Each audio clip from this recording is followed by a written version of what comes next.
Hello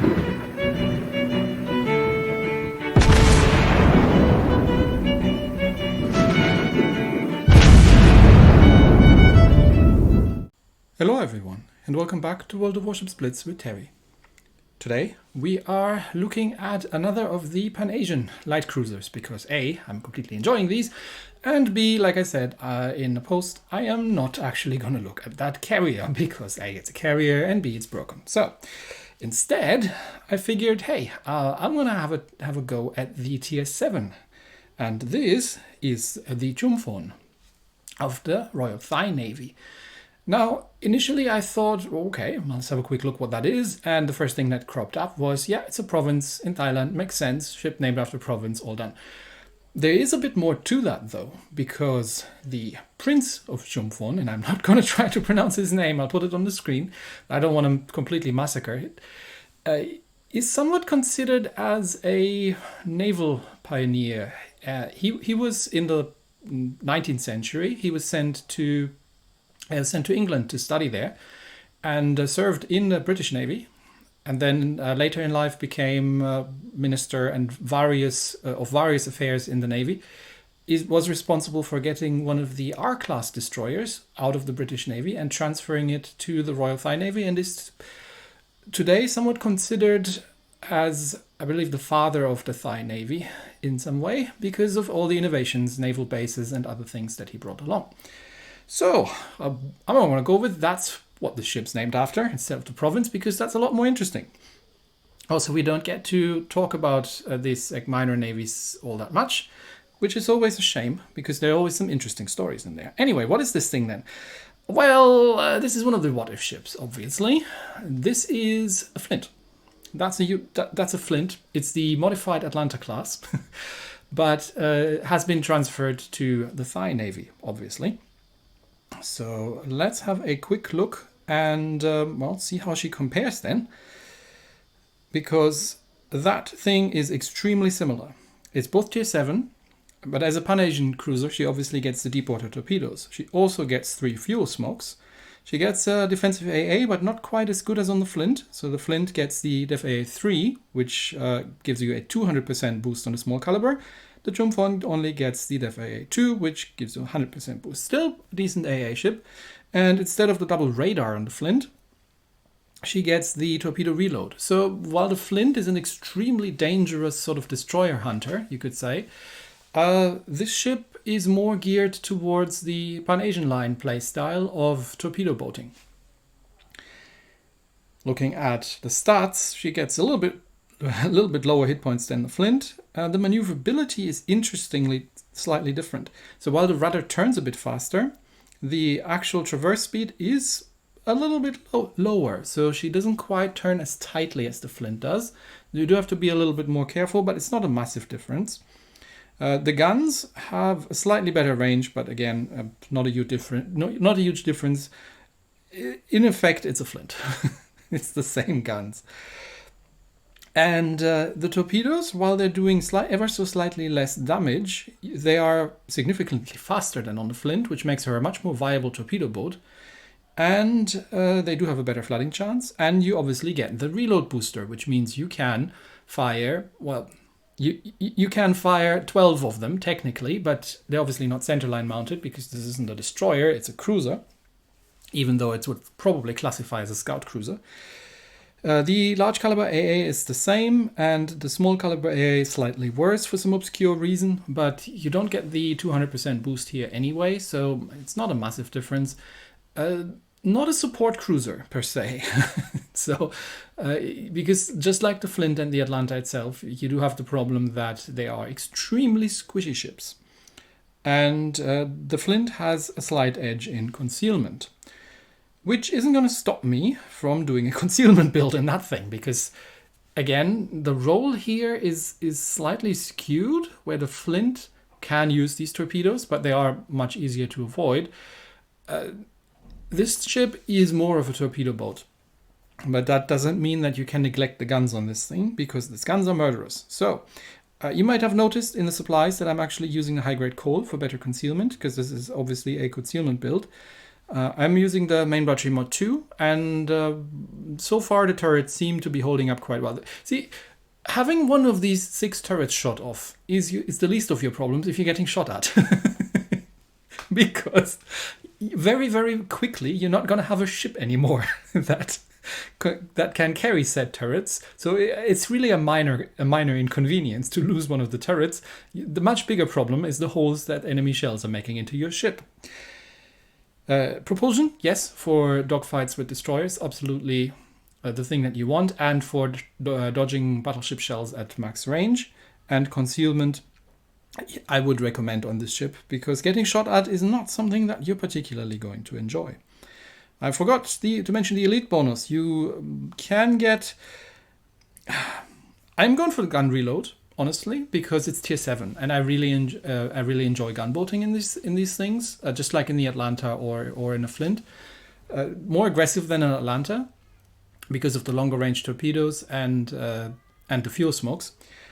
But I definitely do enjoy the guns quite a lot. And the alternative would be to boost the large caliber AA damage. You're not an AA support ship. I wouldn't necessarily build this thing for AA support. It's not quite what she's good at. So I think that's the better choice here, to go for the reload and the turret traverse. Which brings us to the commander. We'll look at the camo in a second. Sorry, I just want to get that out of the way. I am actually using the battlefield support here for 1 additional defensive AA. Now, if the carrier focuses on you because of the fuel smokes, you have a little bit of a chance of avoiding. But the thing is, in higher tiers, you get sufficient amount of consumables that you don't necessarily need the additional one. So this is a bit of a question. Do you want to go this route or not? I'm sort of on the fence here, because the torpedo alert is also really useful because it increases the detection range for torpedoes, and these things don't have sonar. Then again, they're quite maneuverable, so excuse me, it's a little bit up in the air. Other than that, the same setup that I had when I was reviewing the tier 10, which was called Jinan. Thank you very much for that. And the air defense expert, yes. Exploit weakness, obviously, and you could argue for preheating on these ships technically to get out of harm's way more quickly, or get into positions more quickly at the beginning if you wanted to. Not sure. I feel that I'd much rather go with artillery maintenance here. And I am using the Daredevil, because if you are low on hit points and you need to bob and weave, then that can be coming in quite handy. Because that is actually a pretty hefty donk on the rudder shift time. I mean, that's a 33% reduction, right? And you get your traverse cycles up as well. I think this is one of the more underappreciated things, especially in extremely light ships, where you actually have to dodge shells. Anyway, the one thing that I forgot to mention is the historical camouflage. I mean, if you want to keep the ship and eventually want to get it, it gives torpedo range, torpedo speed, which is all good things, max traverse, and surface detection. I would have honestly traded torpedo speed for gun range here. I don't know if there might have been an alternate camo that I haven't gotten, because as press account I can only use the camos that I actually got. So I'm certainly not paying money for those. But torpedo speed's nice, but I would have liked gun range better for that. But it's still a good camo if you want to get it. But as usual, we're assuming that you're grinding this line, and you're eventually planning to go to the higher tiers, and you don't necessarily want to keep the ships around. As such, we're going to use the silver only camo, which only gives a surface detection and a couple hit points, which is also much appreciated, but the low base pool not going to make a huge difference. All right then, so this thing, how does it fit into the line? I was really curious, because I've only tried the tier 10 so far, and I was kind of curious to see, is that a nice progression? Is this really the playstyle of these things? How does this work out on tier 7? So let's try that. Generally, when I'm testing ships, there are two kind of scenarios. Either it's a ship that I'm instantly comfortable in, or it's a ship that I really need to test extensively because I just can't quite figure out what it's for. This is one of the former category. The ZF6 would be one of the latter, where I think I had to play 15 games until I figured out what to do with it.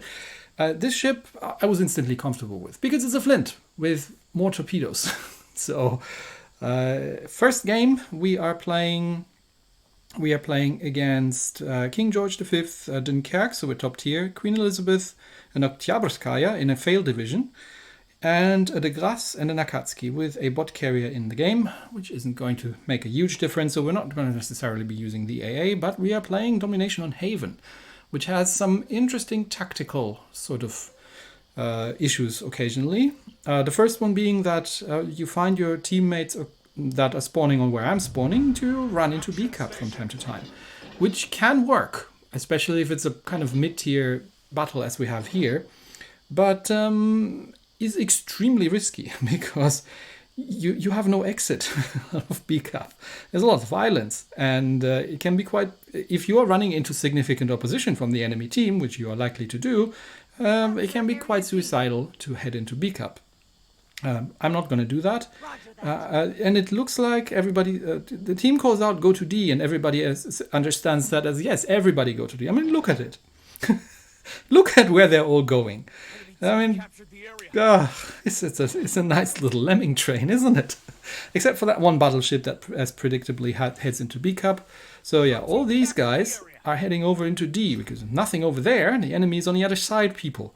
So I'm going to head into C Cup because, you know, I'm stealthy, and B, someone has to.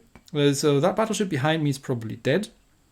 But at least my team is now looping around into C Cup and not doing the I'm going to go the long way around and outside of the map kind of thing. Okay, there's our first customer. The enemy Dunkirk thinks that he's in a battleship. And I've got news flash for you. You're not. You're in a battle cruiser. You're not supposed to be rushing headfirst into things and capturing things. That's not quite what this thing's for. Okay, the de Grasse comes around a long way. So the enemy team has done a split. And I'm going to use my first fuel smoke to cover my turn here because I'm giving a broadside to a Dunkirk and a Queen Elizabeth. The Dunkirk has realized that he's in trouble, is slowing down, which means he's only going to take 1 or 2 of my torpedoes, but I've got more where those came from.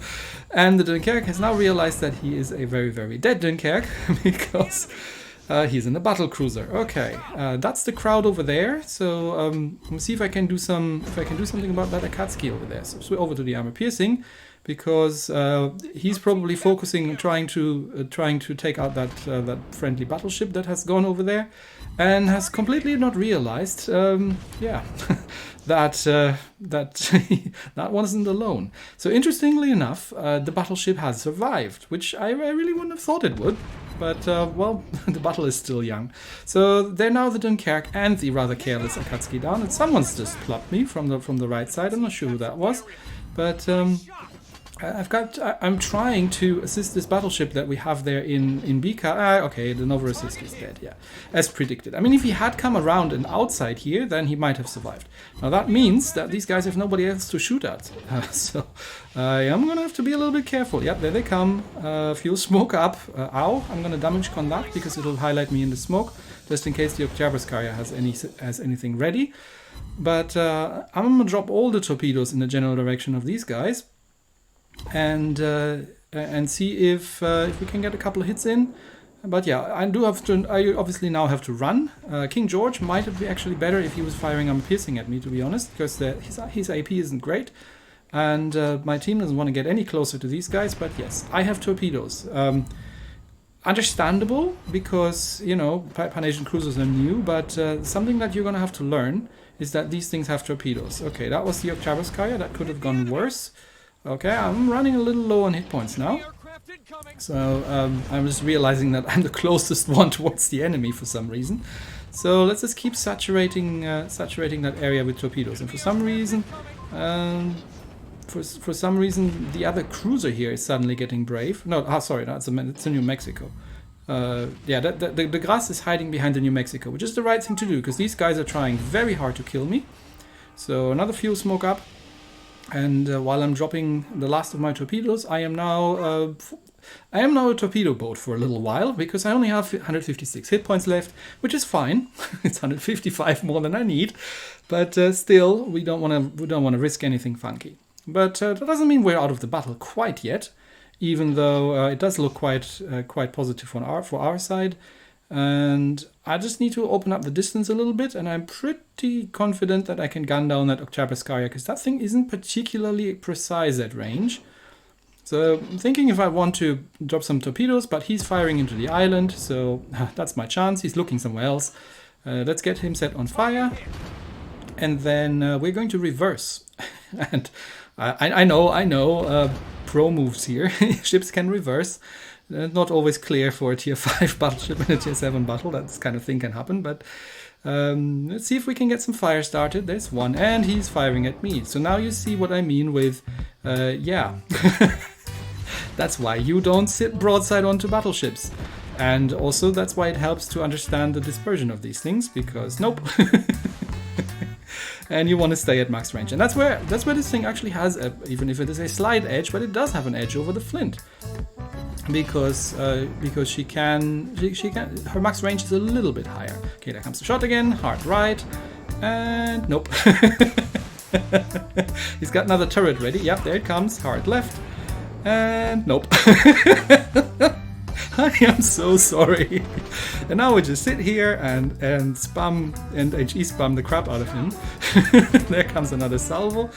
A little left. Yep, mostly dodged under it. This is fine. I've got heel coming off, and it's dead. That was the last ship alive. So, yeah. That was my very first game in this thing. Alright, yep, I'm right at home. This is a Flint, but better. Because this thing's got better torpedoes. It's got more of them, they're way faster. And the rest is just like the normal Flint, minus the radar, which is, you know, a thing that you have to, that's a price you have to pay, but still, it's a fun ship. So I played it again. And here's my second battle in this thing. This is a tier 7 game. Again, sorry, I haven't only played 2 because I really didn't have any time. That's why you're only getting to see the first 2 battles I ever played. This time it's a real carrier, so we're up against Ranger, Nelson, Nagato, Brooklyn, Miyoko, Akatsuki, and Fubuki. And it's Silent Shoal. Silent Shoal can be a fun map. It's got a fun little island corners that you can play around. Obviously, Nagato is one of those things that can probably just insta-kill this thing if it gets a shot off. So that's one I'm going to have to be a little careful about. Everything else I'm not too afraid of. So, over to the armor piercing, because it's a carrier battle, so we're probably going to see some destroyers relatively early. I'm not too afraid of the carrier, but I've got the fuel smokes just in case I need to, I need to try and dodge some torpedo drops or anything. Other than that, I can just make use of my defensive AA and distract the carrier from that Mayhem over there, because it's always bad. If you're in a cruiser, drawing airdrops onto yourself, especially if you have decent AA and away from the destroyers, is just one of those things that I like doing. Okay, and the carrier drops me, so I already know that the torpedo drop is going to come my way as well. I've got the defensive AA running, so as soon as he's got, yeah, there come the torpedo bombers. So now we're going to smoke up, and I'm just going to slow down and hard left. That's why you have the propulsion mod. Full turn, and I think I'm going to take 2. Yep, that's okay. I can just heal that up. And that's the first drop pretty much defeated. There comes some fighters, then we can shoot these down as well. And the Mayhem gets out there unmolested, which was the goal of the whole exercise. Alright, now I'm going to loop around the island here. There is that Nagato. That's the only one I'm sort of a little concerned about, so I'm going to have to be careful. But there's also Fubuki out there, but it looks like he's not coming this way necessarily. He's kind of detected. There's the Miyoko, so we're going to help our destroyer out a bit, but we've got the battleship here to back us up as well. And I don't think too much of me is necessary. Yep, the Colorado takes out the Miyoko. Now there is the Nagato. On the upside, the Nagato isn't looking my way. On the downside, it's a Nagato. So let's drop some torpedoes in his general direction, set him on fire, see if he pays any attention. Yes, Fubuki, I'm seeing you. I just want to see what the Nagato is doing. Okay, the Nagato is paying attention and is now turning. Armor piercing out. Fubuki pretending to give a good target for torpedoes. Full on reverse in the fuel smoke. Just dodge the torpedoes, full on ahead again. To make sure that we get the speed up, because I'm now giving broadside to a Nagato, which probably is an angry Nagato, so I can't do that. I'm gonna have to turn and not give broadside to the angry Nagato, because I don't know if he's got anything else to shoot at while we're firing at the Fubuki and just generally drawing him off. And he probably wondering how that went all wrong very, very quickly. Yeah, you don't want to do that sort of... I mean, it's not a terrible approach, right? He was like, okay, this is busy with the Nagatos, not paying attention. And now, unfortunately, I can't really get my guns to bear. I would have liked to give chase on the Fubuki, but I was trying to kind of get away from the Nagato, which has now died, so I wouldn't have had to worry about it. But that Fubuki is now one-shot kill for pretty much anybody in the game, and if the carrier can be bothered, which he might not... Oh, look at that! The enemy carrier is here. He seems to have pulled an ergo maneuver. If you're not familiar with that one, it's when you're putting your carrier in full ahead and then forget about it. Here, have some torpedoes. And unfortunately, hello, Mr. Akatsuki. I am going to switch over to the armor piercing, once I can remember, and then we're going to pull the exact same maneuver again. So fuel smoke up, full on reverse, and then we're doing a hard turn. Shouldn't have bothered. That thing is dead. There is still a Nelson, and there's still that carrier. So back to the high explosive. A couple of shots in and we've got the carrier with the torpedoes. And that actually gives me a double strike together with that with the kill on that what's it, an Akatsuki or something. And now we're just burning the Nelson down. I got some more. We've got some more torpedoes on the way, and I've got torpedoes on the other side, and it's just him. And it looks like the other destroyer is going for our cup, so I might have to run towards the enemy cup soonishly. Is the Nelson paying any attention? He's taken one of my. Yes, he has been paying attention. Fortunately, he hasn't loaded the armor piercing because that would have been the end of me. But with the high explosive, I can survive that. And now we're definitely not giving him any more broadside, because if he is paying attention rather to me rather than that Molotov that comes in from the other side, he's still going to die to those torpedoes. Oh, come on, really? Ah, well, it's fine. Maine can take it. Okay, so there's one destroyer left, and he's bimbling about somewhere in the south there. I'm wondering if he wants to go for the cup. I mean, it would make sense for him to go for the cup, because my team is completely left the cup alone. So he could actually be in the cup already if he had moved towards it. But still, these things are quick. So I'm heading towards the enemy cup just in case. 2 minutes, probably not enough time for him to get to the capture circle. But we've lost our carrier, so we have no more spotting. And it looks like the Molotov is actually heading down, and the battleships are calling out, that's where we've seen the destroyer last, somebody go and find it. So Molotov, if you're heading back, I'm going to go to the enemy capture circle, just in case they it starts flipping like any second now. But I think they don't, I think at this point it's not enough time to cap out. It would have needed a little bit more time. And so I'm just saying, Molotov, please head back to the base. And I think it's the Benson that confirms. It's like, yeah, I'm going back. So awesome, that'll do. You can probably deal with that thing. It should be on reasonably low hit points. Last time I've seen it, it didn't have an awful lot of health left. And now I'm just going to be sitting in my capture circle. I know, cool, he's over there. What is he doing over there? He wasn't trying to win, he's just trying to farm some more damage, because, you know, winning is overrated anyways. At the very edge of my range, so I can't quite get him. But it looks like he just wanted to get another torpedo drop off on the Colorado. To be fair, he might have been able to pull the win by capping if he had headed straight for the capture circle by the time that my team was pretty much open there, and there was nobody left back there. But that hasn't happened, and he just went for the option of getting some more damage in. That's all right. It's not, you know, it's not everybody's cup of tea to do these sort of things. But well, so these were my very first 2 games in the Royal Thai Flint version in the Chumphon, and I have to say I'm absolutely loving this ship. This is an amazing boat for, I'll have to try a bit more and actually get into a tier 8 battle, and everybody's going to go, oh, you're Atlantico, and you immediately die from it. Yeah. But it's a great fun boat, because it has more of a torpedo boat focus than a Flint. It still has some of its utility, and oh my gosh, it's just amazing. Amazing to play, and it feels like this is really the play style that we're going to be seeing on the Pan-Asian cruiser line. Stealthy, very squishy, but very, very powerful hunters, damage dealers, things that punish misplays and all kinds of things. And yeah, I'm liking this. Honestly, I'd keep that. If I'm getting there in my personal, once the tech tree line comes out, I'm keeping that because that's a nice tier 7, and there are not many that good tech tree tier 7s that you can find around the cruisers. Most of the cruisers are kind of either in this awkward spot where they're switching from light to heavies. The Shores, I would say, would have been my favorite tier 7 light cruiser out of the non-premium corner. Obviously, you've got things like Belfast. But this is a strong contender, honestly. And it's a non-premium. So if you've ever wanted to play in Atlanta or Flint or even even a Belfast or something like that, and you've wanted to, but you didn't have a premium or couldn't afford one or didn't want to pay for one or wasn't available, that thing is absolutely up there. Honestly, I take that out over the Flint and the Atlanta.